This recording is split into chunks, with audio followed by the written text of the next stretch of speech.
Bali, member lang po ako doon. Tapos nakuha ko bilang isang team leader. Pero gumawa po ako, bumuo po ako ng sarili kong foundation ko kasi nakakatulong sa mga batang may kapansanan. Hindi lang po sa anak ko.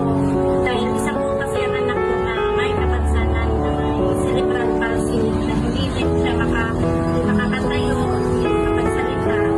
At ano po siya, no reaction po yung mata niya. Bali, kung gusto niyo po maging member ng Info for Davao Warriors, dapat po may anak akong tulad ng mga nabanggit ko po kanina. Then, kailangan po maging active.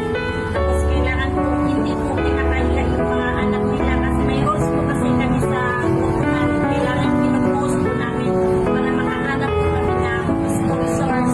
Kasi, every year po kasi may event kami. Doon na kami kukuha ng mga pangangailangan ng aming warriors sa tulong ng aming bawat member sa pag-share ng aming mga warriors po.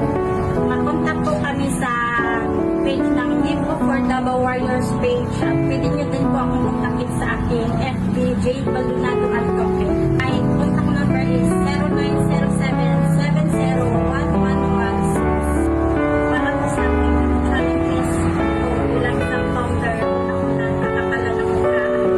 Para sa amin, kasi nangangailangan nga kami sa mga needs ng aming warrior. Tapos kailangan namin i-post. Kailangan din namin kapala ng aming mukha. Tapos, maghahanap kami ng sponsor by social media po. Then, sa members din